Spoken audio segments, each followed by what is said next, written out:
Hello everyone and welcome back to the FRC Historian. Today, because I want to do this quickly, and after watching some events, I wanted to finish this. I'm going to finish off the Week 4 events except for the SBPLI Long Island Regional Number 1, which starts today and ends in a few days. So I'm going to start out with the Hudson Valley Regional, which ended today, where the Rocketeers, Team 20, along with their alliance partners of 1796 and 6401, beat the second alliance of 33-14, 303, and 527, becoming the Rocketeers' second rank 1 win. First with 2791 Shaker, and then now with 1796 as their first pick, which means that going into the championship, they're going in very strong. Next up, we're going to go to the Monterey Bay Regional today, where the third alliance of 1671, 6814, and 702 beat the first alliance of 3128, 2073, and 6506. This was a very close match. I must also mention that Team 253, the first pick of the second alliance, made it into their first ever semifinal today, so let's all celebrate for them.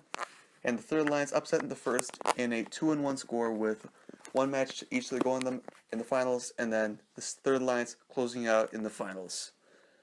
Okay, now we're going to go to the Indiana District Tippecanoe, where today I was watching it and it went completely different than what I thought. Team 868, the Tech Hounds, picked 1747 in a way to try and emulate their last year district championship. And then our second alliance, 71 and 135, went in hoping that 71 would win their first banner since 2013 and end the finalists that they keep on getting. But neither of them made the finals, which in the semifinals being a true upset, with two matches going to each of the other alliances, with the fifth and the third alliances making the finals, with the third pulling out. The third alliance consisting of 74-57, 42-72, and 34-94.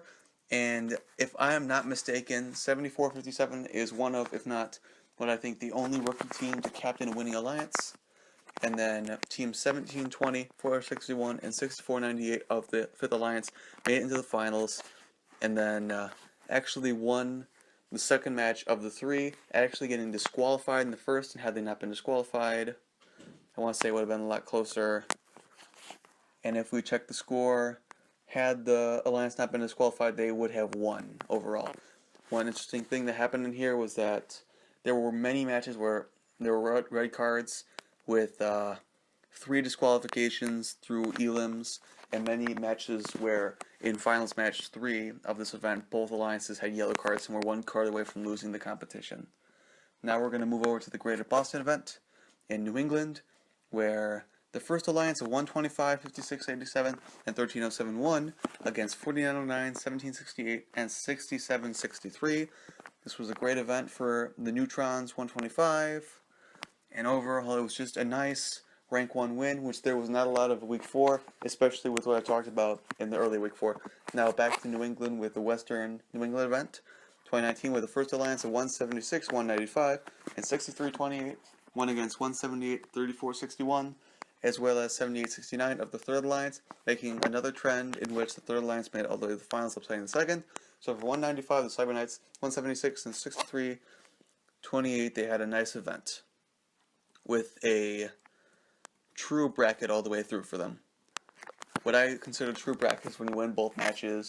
It doesn't have to be by a lot, but you don't have to go to a rubber match. I consider a true bracket where 1 makes it to the finals, 2 makes it to the finals, and there are no rubber matches. Next up, the CHS Oxon Hill, Maryland event, where what happened was the second alliance beat the fifth, with the fifth alliance having a notable advantage over the first, winning in the rubber match of the semis.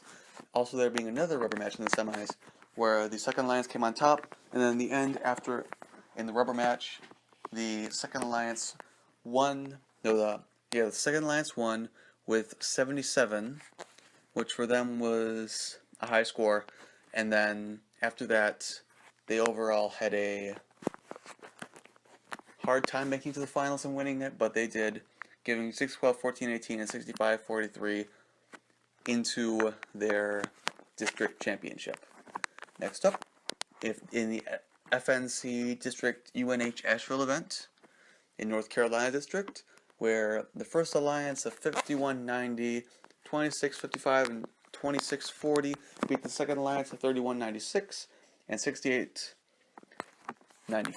where in the first match of the finals, the first alliance was disqualified, the next two they won it by quite a large margin. And actually, in this entire event, other than disqualification, the only other rubber match was in quarters 4, where actually the sixth alliance made an upset, although to be beat by the second alliance. Next up, in the first Maryland Seneca event, the winner of this was actually the second alliance against the first, where teams 834, 1640, and 6327 upset the likes of 365, 1807, and 6921, giving the second alliance win, actually scoring 109 in this last finals match. There was a penalty or two in there, but they did score quite a bit. Next up, we're going to go to the Ontario York event, where in this alliance, the first alliance of 854, 6140, 6141 upset the third alliance of 907, 1360, and 6975. For those of you who didn't know, the seventh alliance actually made their way into the finals, into the semifinals, 49-17, 42-52, and 77-12, where they did win the first match, but then they lost the next two against the finalist alliance of the third alliance. Next up, we're going to go to the New England Rhode Island event.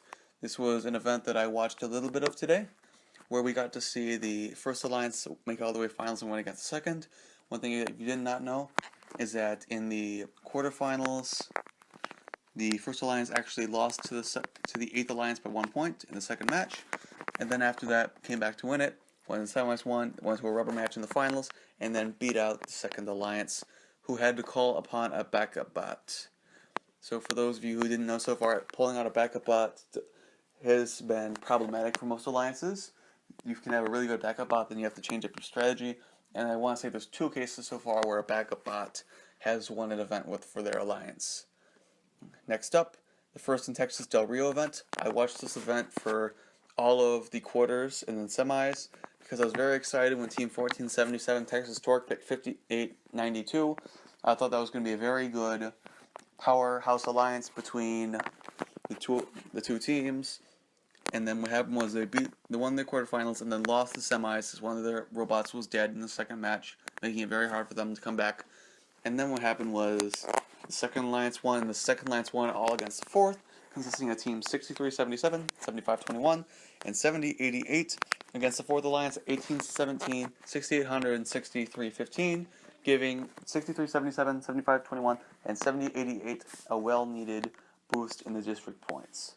Now, lastly, the Pacific Northwest Glacier Peak event. This was the latest one. This is one that I watched that was absolutely crazy, where teams 2910, 2930, and 1294 were in the first alliance, and ended up winning against the sixth alliance at 2412, 2928, and 5588.